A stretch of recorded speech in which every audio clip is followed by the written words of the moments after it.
এই হস্তি বাহিনী যে যুগে কাবা গৃহটাকে ভাঙার জন্য আসলো, কাবা ঘরকে নস্যাৎ করে দেওয়ার নিয়াত করে বিশাল এক হাতি বাহিনী নিয়ে এসেছে, তখন মক্কাতুল মুকাররমা আল্লাহর ঘর বাইতুল্লাহ শরীফের খেদমতে নিয়োজিত ছিলেন আমার আপনার পেয়ারা নবী মুহাম্মদুর রাসূলুল্লাহ সাল্লাল্লাহু আলাইহি ওয়াসাল্লামের দাদা জান আব্দুল মুত্তালিব। তিনি প্রধান খাদেমের দায়িত্ব পালন করেন। আব্রাহাম ঘাটি গাড়ল, খাদেমকে ডাকা হলো। মক্কাতুল মুকাররমার খাদেম আব্দুল মুত্তালিবকে ডেকে বলা হলো, ও আব্দুল মুত্তালিব, তোমাকে ডাকা হলো। কোন কারণে তোমাকে ডাকা হলো? তুমি কেন আসছো? তুমি কি জানো? আব্দুল মুত্তালিব তিনি বলেন, আমি কি জন্য আসছি সেটা কোন উদ্দেশ্য নয়। আমি এসেছি তোমার বাহিনীর লোকজন গিয়ে আমার ভেড়া, ছাগল, উট, দুম্বাগুলাকে আটক করেছে। আমি এসেছি আমার ভেড়া, ছাগল, উট, দুম্বাগুলাকে ছাড়িয়ে নেওয়ার জন্য।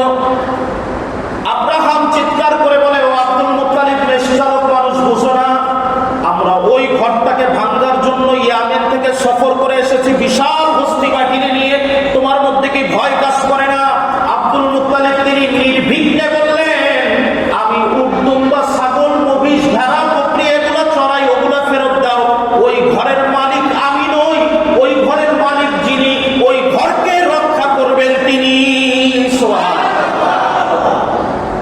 আব্দুল মুত্তালিব তিনি এসে উট, দুম্বা, ভেড়া, বকরিগুলোকে ফেরত যাওয়ার জন্য আসলেন। আব্রাহাম অবাক হয়ে গেলেন যে কি ধরনের খাদেম। আব্দুল মুত্তালিব এটা বলে চলে গেলেন। সামনের দিকে যখন অগ্রসর হওয়া শুরু করে, আল্লাহ পাক তয়রন আবাবিল, একটু আগে বললাম না আমরা, আছে আয়াত আছে না নাই? তয়রন আবাবিল, ঝাঁকে ঝাঁকে পাখি প্রেরণ করলেন। ছোট্ট একটা পাখি, দেখাও যায় না, বিশাল হস্তি বাহিনী। পাখির ঠোঁটে একটা ছোট্ট পাথর, দুই পায়ে দুইটা পাথর, ধাপা ধাপ নিক্ষেপ শুরু করলেন। হস্তি বাহিনী গুলা চিবানো ভুসির মতো জমিনের সাথে মিশিয়ে দেওয়া হলো। সুবহানাল্লাহ। এই আবির্ভাব শুরু হয়ে গেল।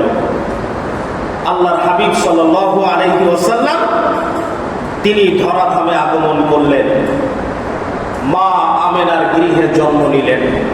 রাসূল পাক সাল্লাল্লাহু আলাইহি ওয়াসাল্লামের আগমনের পূর্বে আব্দুল মুত্তালিবকে আরবের লোকেরা বলতো, তোমার পুত্রবধূ, ছেলেটাও তো মারা গেছে, পুত্রবধূকে বাইরে যাইতে দিও না।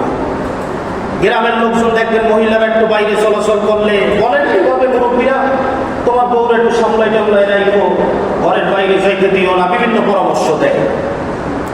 পরামর্শ ভালোর জন্যই দিয়েছে। আব্দুল মুত্তালিব বলেন, কেন? আমার পুত্রবধূ তো অত্যন্ত ভালো মহিলা, তার চরিত্রের সার্টিফিকেট আমি দিতে পারি। কোন কারণে তাকে আসা যাওয়ার জন্য নিষিদ্ধ করা হয়? আব্দুল মুত্তালিবকে বলে, ছেলে জীবিত নাই, অথচ তোমার পুত্রবধূ যদি এলাকা থেকে হেঁটে যায়, তার গায়ের ঘ্রাণে সমস্ত মানুষ পাগল করা হয়ে যায়। আব্দুল মুত্তালিব ঘরে এসে বলে,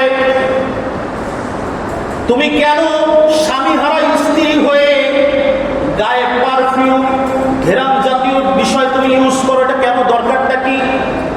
হযরত আমিনা বলেন, আমি আল্লাহর কসম করে বলতেছি, শপথ করে বলি, আমি কখনো গায়ে কোনো ঘেরান জাতীয় কোনো কিছু ব্যবহার করি না। যেদিন থেকে আমি গর্ভ ধারণ করেছি, আব্বা আপনি বিশ্বাস করুন, ওই দিন থেকে কেন জানি আমার গা থেকে ঘেরান আসে, আমি নিজেও কল্পনা করতে পারি না। শুধু তাই নয়, পানি আনার জন্য যখন আমি যাই, কূপে নিচু হয়ে পানি উঠাতে হয়। প্রত্যেকটা মহিলা পুরুষ সকলে নিচু হয়ে অনেক নিচ থেকে পানি উঠায়। আমি যখন কূপের কাছে যাই, আমার পাত্র পাতানোর আগে কূপের পানি অটোমেটিক ভাবে উপরে উঠে যায়। শুভে সাদিকের সময় আল্লাহর হাবিব সাল্লাল্লাহু আলাইহি ওয়াসাল্লাম আগমন করলেন। কিতাবের বর্ণনায় পাওয়া যায় 2 তারিখ রবিউল আউয়াল মাসের 8 তারিখ এবং 12 তারিখ। 2, 8, 12, 2, 8, 12।